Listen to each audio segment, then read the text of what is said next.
De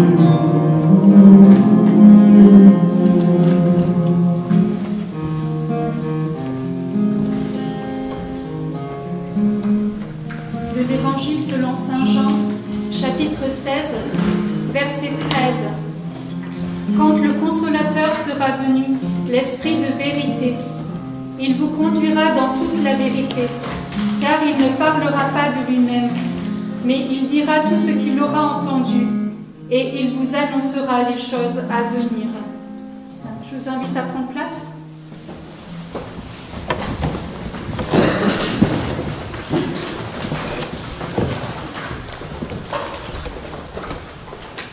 Alors c'est un verset qui peut paraître tout simple, mais qui a des grandes choses à nous révéler.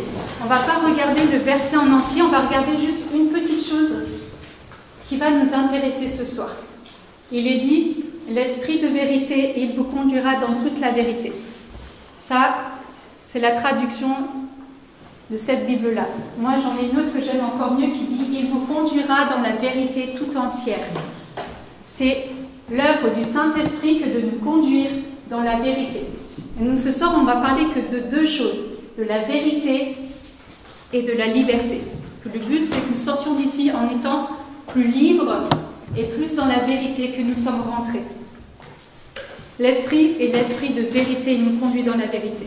Sur quoi le Saint-Esprit fait la vérité dans nos vies? Il y a des choses qui nous paraissent évidentes quand je vous dis ça, et il y en a beaucoup qui nous paraissent beaucoup moins évidentes.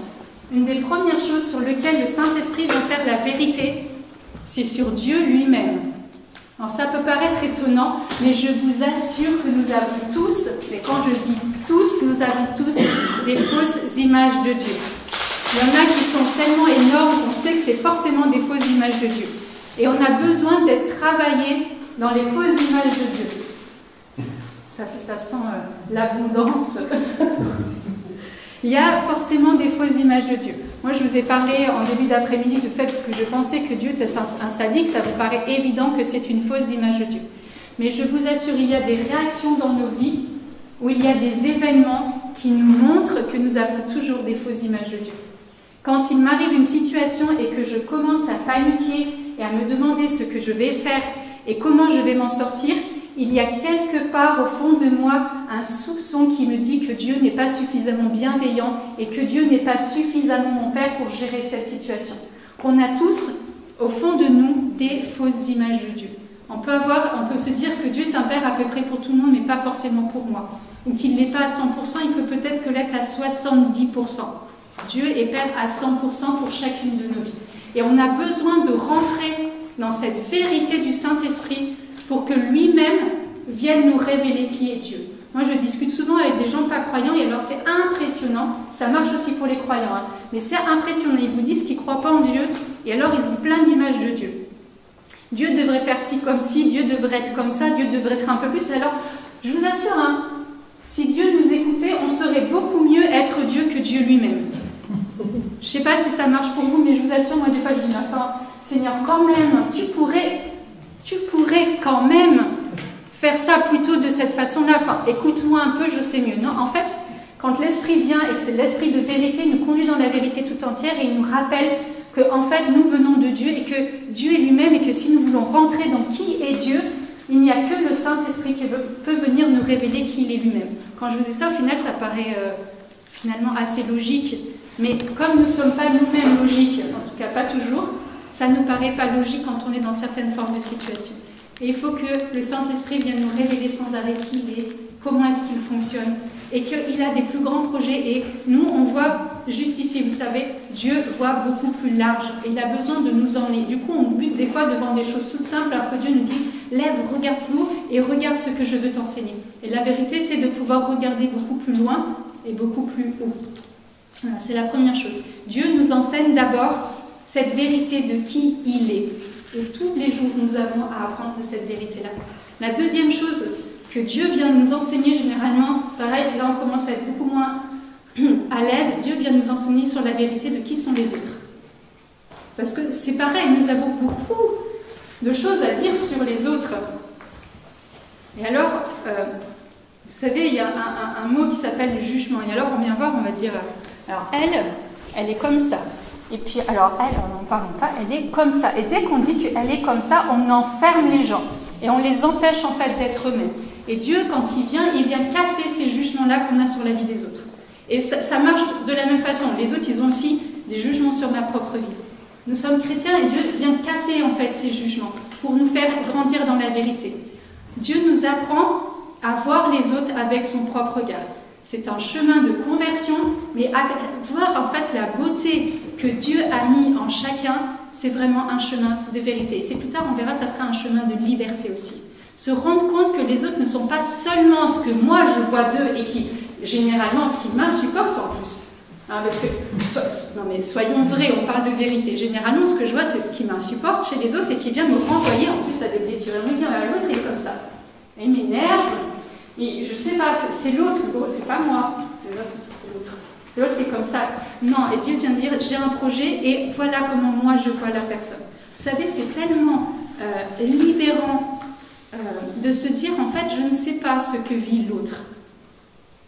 Je ne sais pas pourquoi l'autre réagit comme ça. D'ailleurs, et pourquoi ça vient me blesser quand l'autre réagit comme ça.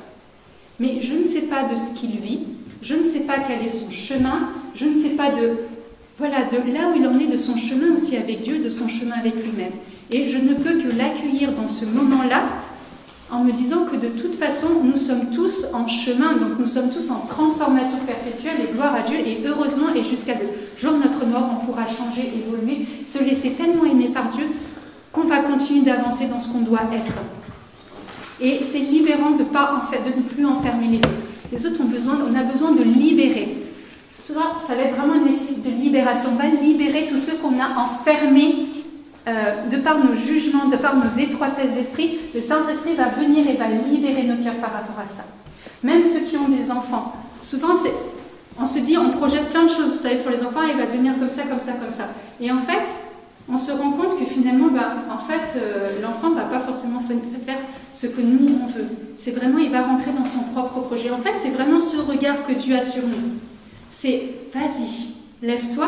Vous savez, quand je fais de l'accompagnement, une des premières choses pour lesquelles j'ai pris, c'est Seigneur, montre-moi au moins un peu comment tu vois la personne que tu me confies. Généralement, c'est un jeune, donc c'est en croissance, mais c'est, Seigneur, donne-moi cette vision-là. Je peux peut-être pas avoir 100%, c'est impossible, mais au moins un petit peu pour me permettre de l'orienter ou de l'aider le mieux possible.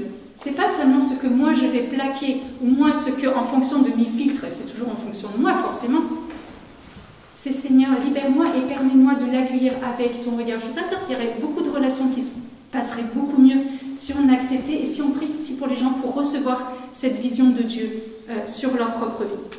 Mais la troisième chose qui va nous intéresser encore plus en ce soir, la troisième vérité que Dieu vient faire sur nos vies, c'est vis-à-vis de nous-mêmes. Et là, je vous assure, des fois, il y a du chantier. Parce qu'on se voit de plein de façons différentes. Les autres nous voient et nous renvoient des quantités de choses sur nos vies qui ne correspondent pas à ce que Dieu a dit ou ce que Dieu veut faire de nos vies. Et un jour, c'était juste pour la petite anecdote, un jour j'écoutais la petite Audrey dont je vous ai parlé ce matin en train de prêcher. Et elle dit ceci, c'est pour ça d'ailleurs que je m'en rappelle, parce que c'est quelqu'un d'autre qui l'a dit. Elle dit pendant une de ses prédications, ma grand-mère a dit un jour, elle commence comme ça. Je dis tiens, c'est marrant, elle parle de sa grand-mère.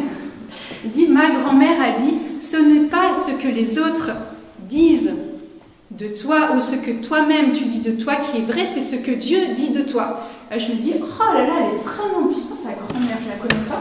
Je connaissais un peu sa famille, mais je ne connaissais pas sa grand-mère. Et je sors et je discute avec les jeunes et je dis, vous avez entendu ce qu'elle a dit, Audrey, tout ça? Elle a parlé de sa grand-mère, c'est quand même vachement bien ce qu'elle a dit. Et là, les jeunes se moquent de moi, me disent, mais en fait, c'est toi qu'elle était en train de citer une de tes prédications. Alors, du coup, moi, je sais que j'ai dit ça, parce que sinon, je ne m'en serais pas rappelé. Et en fait, je me suis dit, mais finalement, c'est très juste. C'est pour ça que je m'en rappelle, mais sinon, je ne m'en rappellerai pas. En fait, c'est très juste ce qu'elle a dit, même si c'était moi qui l'avais dit à la base, mais comme je ne m'en rappelais pas, de toute façon. Et en fait, effectivement, on peut se mettre sous le regard et le jugement des autres, mais est-ce que ça correspond réellement à ce que Dieu dit dans notre vie? Et c'est pareil, nous avons tellement de choses dans nos vies qui nous enferment et qui nous empêchent, et ce n'est pas ce que Dieu veut pour nos vies. Vous savez, il y a plein de petites voix qui vont vous dire vous n'êtes pas capable. Moi, c'est une voix qui m'accompagne à peu près en permanence. Mais tu n'es pas capable. Et je lui dis, tais-toi, Dieu a décidé que j'étais capable, donc je vais le faire. Je vous assure, si de temps en temps il y a des petites voix comme ça, si on les écoutait un peu moins et qu'on écoutait plus la voix de Dieu, on ferait beaucoup plus de choses dans nos vies. Écoutez ces petites voix qui viennent vous tourmenter, qui vous empêchent de faire des choses. Et pourtant, vous savez que c'est des choses que vous devez faire. Cette petite voix-là, qui des fois est très, mais non, mais tu n'en es pas digne, mais non, tu n'es pas capable. Ou alors c'est l'inverse, mais non, tu es tellement au-dessus des autres, peu importe. Ici, on est plutôt en dessous, je pense. Mais peu importe, tu te situes un coup au-dessus, un coup en dessous, un coup à droite, à gauche, tu n'es jamais à la bonne place, là où Dieu te veut. Écoute ce que Dieu dit de ta vie. Ça, c'est la vérité de ta vie. Pourquoi? Mais parce que Dieu t'a créé. Dieu nous a créés, ce n'est pas nous-mêmes qui nous sommes créés. Si Dieu nous a créés, il sait qui nous sommes et il sait la vérité de nos vies. Et c'est pareil dans l'évangile selon Saint Jean, c'est Saint Jean chapitre 8, verset 22 qui dit que la vérité nous rendra libres. C'est pour ça que rentrer dans cette vérité fait de nous des hommes et des femmes libres. Parce que finalement, on n'a pas cherché à être quelqu'un d'autre. Et je vous assure, c'est tellement reposant, relaxant et libérant de ne pas être autre chose que nous-mêmes. Et ce n'est pas ce qui nous est demandé. Ce qui nous est demandé, c'est d'être nous-mêmes. Donc d'être libre de nous-mêmes. De ne pas avoir de masque, de ne pas avoir de faux semblants, de ne pas chercher à être comme quelqu'un d'autre. Soyons nous-mêmes. La vérité vous rendra libre. Je vais juste vous raconter une petite histoire. Ça, c'est pour... dans une famille en Afrique, il y a 2 enfants qui sont en train de jouer avec un poulet dans la cour. En France, aujourd'hui, on ne voit plus trop ça, mais 2 enfants qui sont en train de courir après les poulets. Vous savez, les parents sont absents. Et puis, le petit joue tellement avec le plus jeune, il joue tellement avec le poulet qu'il le tue. Et là, c'est « Ah, faut enterrer le poulet, papa va rentrer, va nous chicoter. » Qui va nous... Voilà. Donc, ils enterrent le poulet. Bien. Non, quand les parents rentrent, ils font comme s'il ne s'était rien passé. Et les semaines qui vont suivre, dès que les parents demandent quelque chose au plus grand, le plus grand vient trouver le petit et dit tu vas aller ranger ma chambre. Le petit dit mais les parents t'ont demandé à toi. Il dit rappelle-toi l'histoire du poulet. Et donc le petit va ranger la chambre. Pareil, chaque fois qu'il y a des tâches, des courses à faire, tout ça, le plus grand vient trouver le petit, il va faire. Le petit, mais rappelle-toi l'histoire du poulet. Et au bout de plusieurs semaines, le petit en a marre. Il dit, mais attends, je suis l'esclave de mon grand frère quand même, quoi. Donc, il va trouver les parents, il dit, papa, maman, il faut que je vous dise quelque chose. Il y a quelques semaines, quand vous nous aviez laissés seuls, on a joué dans la cour, j'ai tué le poulet. Les parents disent, on est au courant. Le petit dit, mais vous étiez au courant. Donc, depuis là, toutes ces semaines-là, je fais l'esclave de mon grand frère, vous êtes au courant, vous n'avez rien dit. Il dit, non, mais ce n'est pas grave. Et souvent, dans nos vies, en fait, c'est ça, c'est-à-dire que nous avons des cadavres de poulet dans nos vies, et on fait comme s'il ne se passait rien. Si vous voulez évacuer les cadavres de poulet, vous avez le sacrement de confession. Allez laver vos cadavres de poulet à la confession. Mais nous avons tous des choses comme ça là, et on fait comme si on ne voyait rien, on cache ça, etc., etc. Non, le Saint-Esprit vient justement chercher tous nos cadavres de poulet, les mettre à la lumière pour être libres. Sinon, nous sommes esclaves de choses qui pourraient ne pas exister. Et donc on se dit, attends, puis vous savez, un autre, et puis on fait comme ça, on essaie... Non, libérons les cadavres de poulet qu'il y a dans nos vies. En ce soir, sortons, parce que vous savez, il faut sentir la bonne odeur du Christ. Il ne faut pas sentir les odeurs de cadavres qui ont pourri dans les tiroirs. Le Seigneur vient jusqu'à là, c'est-à-dire que tout ce qui traîne dans nos vies, qui n'est pas guéri et tout ça, le Seigneur va venir chercher, va venir libérer. Le Seigneur vient parce que justement, cet esprit de vérité nous rend libres. Il vient, c'est l'esprit qui vient et qui va venir changer nos vies. En ce soir, qu'il n'y ait rien, mais rien dans nos vies qui soit caché au Saint-Esprit. De toute façon, c'est comme les parents. Le Saint-Esprit sait, il attend seulement une chose que dire que non, voilà, je te le donne, voici ce cadavre-là. Le Saint-Esprit n'attend, et Dieu n'attend qu'une seule chose, c'est ça.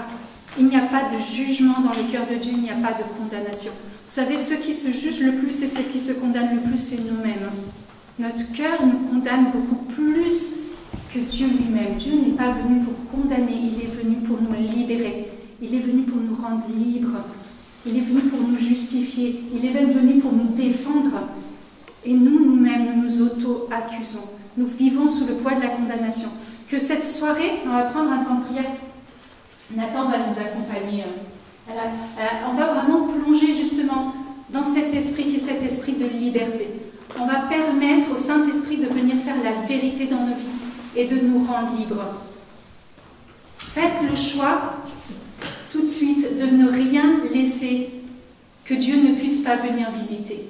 On a toujours des recoins qui sont remplis d'araignées, on a des cadavres de poulets qui se cachent, où on se dit non, Seigneur, viens visiter tout ça, mais pas ça.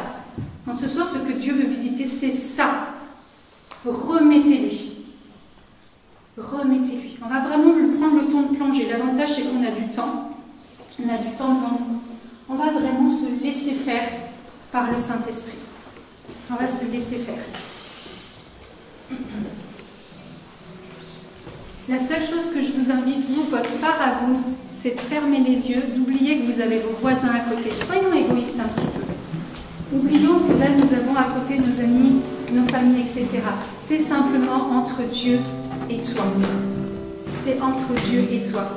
Dis au Saint-Esprit qu'il a carte blanche. Vous lui dites, je te signe un chèque en blanc. Ce soir, tu fais ce que tu veux. Tu viens toucher là où il y a besoin. Tu viens libérer là où il y a besoin. La seule condition, c'est justement que je ne te mette pas de condition. Dieu sait, et il sait ce qui a besoin d'être venu te toucher. Il sait ce qui a besoin de venir être travaillé. Il sait ce qui a besoin d'être guéri. Il sait ce qui a besoin d'être restauré. Profitons. Profitons de ce temps vraiment qui nous est donné.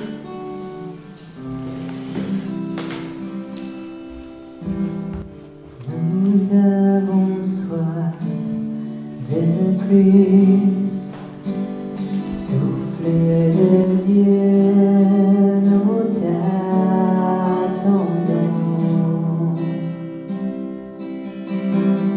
Nous avons soif de plus, Esprit de Dieu, souffle sur nous. Remplis-nous à nouveau, remplis-nous à nouveau, feu dévorant, attisons-nous, la passion pour ton nom.